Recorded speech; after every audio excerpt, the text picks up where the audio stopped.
Le premier défi et le premier enjeu ვიტყოდი, რომ საქართველოს წინაშე არსებული მთავარი გამოწვევა უპირველეს ყოვლისა დემოკრატიის საკითხია, რადგან დღეს ჩვენ ერთპარტიული რეჟიმის წინაშე ვართ. ჩვენი პარლამენტი არალეგიტიმური პარლამენტია, იმიტომ რომ არჩევნები გაყალბდა და იმიტომაც რომ ეს არის ერთპარტიული პარლამენტი, რომელშიც არც ერთი ოპოზიციური პარტია არ შესულა. მთავრობაც სწორედ ამ ერთი პარტიის მიერ არის ჩამოყალიბებული, მაგრამ რაც კიდევ უფრო მძიმეა, ამ პარტიის ხელშია ქვეყნის ყველა ინსტიტუტი, ხოლო თავადის პარტია ერთი კაცის, ბატონი ივანიშვილის ხელში, რომელიც ყველა გადაწყვეტილებას თავად იღებს.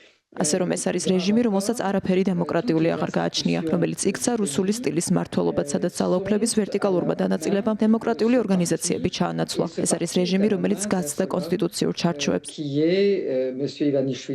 რაც შეეხება საქართველოს მოსახლეობას, რა თქმა უნდა, ჩვენს წინაშე არის გეოპოლიტიკური გამოწვევები. საქართველო რუსეთისთვის გარკვეულწილად მეორე უკრაინაა. საქართველო თუ ამიერკავკასია, როგორც მას რუსეთი უწოდებს, შავ ზღვაზე გასასვლელია და აშკარაა, რომ რუსეთის ხელმძღვანელობაში ამ ტერიტორიაზე ბატონობის და კონტროლის აღდგენის სურვილი არსებობს. ამას რუსეთი სხვადასხვა გზებით ცდილობს. ამის მაგალითია 3+3 ფორმატი, რომელიც რუსეთის, ირანის და თურქეთისთვის სომხეთთან, აზერბაიჯანსა და საქართველოსთან ერთად რეგიონის კონტროლის ახალ შესაძლებლობას წარმოადგენს.